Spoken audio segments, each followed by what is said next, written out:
বেশ কিছু প্লেয়ার রয়েছে। আমি যদি দেখি আমার মনে হয় যে ওপেনিং স্লটে কিছু প্লেয়ার যারা ভালো করেছে, আমি এখন স্পেসিফিক নাম বলতে চাই না। আর যারা কিছু প্লেয়ার রয়েছে যারা সুযোগ অপরচুনিটি খুঁজছিল, নিশ্চিতভাবে এই টিম এবং এইচপিতেও কিছু প্লেয়ার সুযোগ পাবে। সো এই প্লেয়াররাও অপরচুনিটি পেয়েছে, সেটা কাজে লাগিয়েছে। আমার মনে হয় যে ওভারঅল যদি আপনি দেখেন ইন্ডিভিজুয়াল অনেকগুলো প্লেয়ারের পারফরমেন্সই বলতে হবে। বিজয় চমৎকার ব্যাটিং করেছে।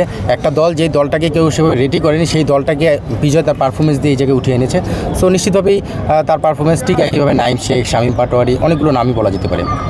আপনি কালকে একটা কথা বলছিলেন যে প্লেয়াররা 5টা বাজার জন্য অপেক্ষা করছিল। বিশ্বাসটা একদিনে তৈরি হয়নি, গত 2 মাসের জার্নিতে আপনি দেখবেন সময়ের সঙ্গে সঙ্গে আত্মবিশ্বাসটা বাড়িয়েছে। আপনি দেখবেন আমরা 16টা ম্যাচ খেলেছি, আমরা 14টা ম্যাচ উইন করেছি। প্রথম ম্যাচ হেরেছিলাম, ফার্স্ট লিগের 11 নম্বর ম্যাচটা হেরেছিলাম, তারপরে আমরা 5টা ম্যাচ জিতে চ্যাম্পিয়ন হলাম। সো প্রতিটা ম্যাচ খেলার পরে এই কনফিডেন্সটা প্লেয়াররা আমাদেরকে দিয়েছে এবং প্লেয়ারদের পাশাপাশি প্রতিটা মেম্বার যারা টিমের সঙ্গে ড্রেসিং রুমে ছিল তাদের মধ্যে সেই বিশ্বাস ছিল। সো আমার মনে হয় যে এই বিশ্বাসটা সময়ের সঙ্গে সঙ্গে আরও দৃঢ় করেছে আমাদেরকে।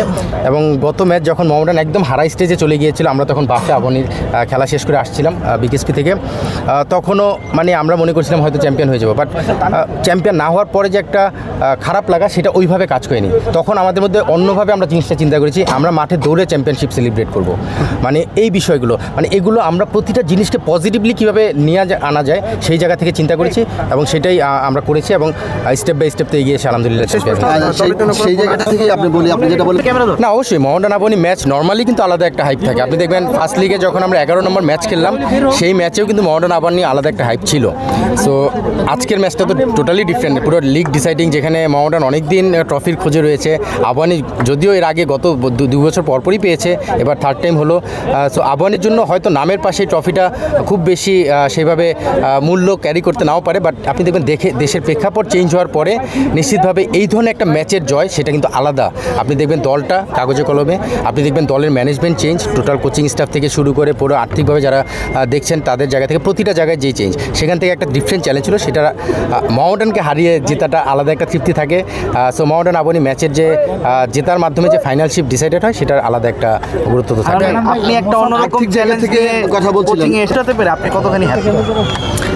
আলহামদুলিল্লাহ, মানে আমার মনে হয় যে কোনো একটা মানুষ যখন নতুন লাইফ শুরু করে, সেই লাইফে যদি প্রথমে একটা বড় অ্যাচিভমেন্ট পায়, সেটাতে তৃপ্তির পাশাপাশি, শান্তির পাশাপাশি, আনন্দের পাশাপাশি দায়িত্ববোধটা বাড়িয়ে দেয়। আমার কাছে মনে হয় আমি দায়িত্বটা যেভাবে চিন্তা করেছি তার থেকে আরও বেশি এখন নিতে হবে। মানে আমি মনে করি বাংলাদেশ ক্রিকেটে শুধু ক্লাব ক্রিকেট না, আমি নিশ্চিতভাবেই বাংলাদেশ টিমের কোচ হবে সেই স্বপ্ন নিয়ে কোচিং শুরু করেছি। সেটা সময়ের সঙ্গে সঙ্গে যত তাড়াতাড়ি নিজের পারফরমেন্স দিয়ে অ্যাচিভ করতে পারি সেটাই লক্ষ্য থাকবে। বাট এই চ্যাম্পিয়নশিপটা নিশ্চিতভাবেই আমার দায়িত্বটা আরও বাড়িয়েছে। আমি কত তাড়াতাড়ি সেই জায়গায় মনোযোগ দিয়ে আরও ডেভেলপ করতে পারি।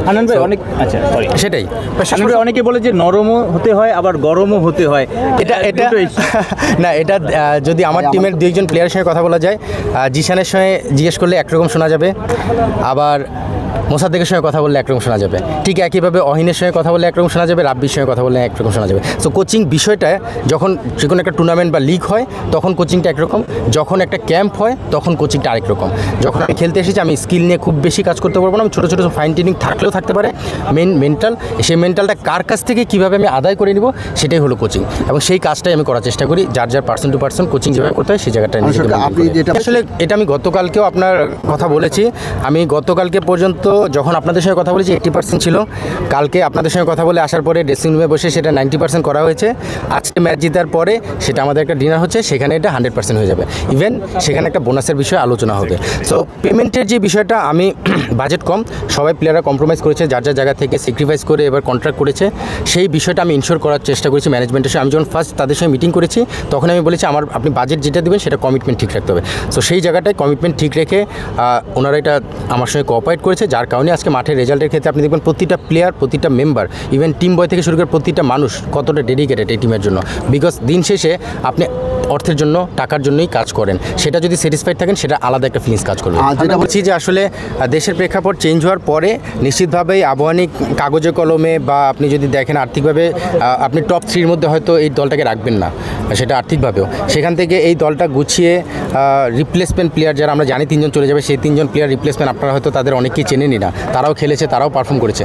সো আমার মনে হয় যে এবারে চ্যাম্পিয়নশিপটা সেই জায়গা থেকে আলাদা। আপনি এর আগে হয়তো আপনি চ্যাম্পিয়ন হওয়ার ক্ষেত্রে যথেষ্ট ভালো প্লেয়ার ছিল, ন্যাশনাল প্লেয়ার, ব্যাকআপ প্লেয়ারও খুব স্ট্রং ছিল। হ্যাঁ, দু একটা জায়গায় তাদের বেশ গ্যাপ ছিল, প্লেয়ার মিলাতে কষ্ট হয়েছে। বাট এবার আমরা সেই জায়গাটায় প্লেয়ার বাজেটের সঙ্গে মিলিয়ে যেভাবে করা যায় সেটা করেছি, এবং দিন শেষে আমার মনে হয় যে বড় নাম না হলেও টিম জেতা যায় বা রেজাল্ট করা যায়, সেটা এবারের আবাহনীর রেজাল্টে প্রমাণ পেয়েছে। না, এটা মোসাদ্দেক ডিফারেন্টভাবে জিনিসটাকে মিন করেছে, কারণ আমি যখন ফার্স্ট প্রেস মিট করেছি অ্যাজ এ কোচ, সেখানে আমি তখন বলেছি যে আমি চ্যাম্পিয়ন হওয়ার জন্য খেলি, আমি চ্যাম্পিয়ন হওয়ার চিন্তা করেই টিম গোছানোর চেষ্টা করছি। কাগজে কলমে হয়তো চ্যাম্পিয়ন না, কিন্তু চ্যাম্পিয়ন হচ্ছে। মোসাদ্দেক যেটা বোঝাতে চেয়েছে, যে কোনো একটা টার্গেট অ্যাচিভ করতে হলে স্টেপ বাই স্টেপ এগোতে হয়। আপনি দেখবেন আমাদের দলটা যখন গোছানো হয়েছে সবাই আমাদের আন্ডার রেট করেছে। সেখানে ফার্স্ট স্টেপ ছিল রেলিগেশনটা উতরে সুপার লিগ কোয়ালিফাই করা, সুপার লিগ কোয়ালিফাই করার পরে তারপরে চ্যাম্পিয়নশিপের দিকে এগিয়ে যাওয়া। সো আলটিমেটলি ফার্স্ট টার্গেট কিন্তু সবসময় আপনি টার্গেট থাকবে রেলিগেশনটাই সেভ করা। ওই অ্যাঙ্গেল থেকে যদি আপনি দেখেন, Mosaddek is absolutely right, because ultimate goal champion, কিন্তু স্টেপ বাই স্টেপ নিচে থেকে শুরু করলে কিন্তু সেটাই হয়। সো সেই জায়গা থেকে হয়তো আমরা যাত্রাটা সেভাবে শুরু করেছি, বাট দিন শেষে কিন্তু সবারই ভেতরে, মানসিকতার ভিতরে, মনের ভিতরে সবারই ছিল চ্যাম্পিয়ন। সো সেই জায়গাটা টিমে নিউজিল্যান্ডের সঙ্গে সিরিজে সে খেলছে, তার আগে পাকিস্তানে এই টিমে তাকে পাঠানো হয়েছিল। সো প্রসেসের মধ্যে রয়েছে। এখন বাংলাদেশ টিমে 3-4টা জায়গায় কিন্তু গ্যাপ হয়েছে, ওই জায়গাগুলোতে ফিল আপ করার জন্য কিছু প্লেয়ার দিকে নজর রাখা হচ্ছে। নিশ্চিতভাবে 1 বছর আগেই পাকিস্তানে মোসাদ্দেককে পাঠানো কিন্তু সেটার একটা উদ্দেশ্য ছিল।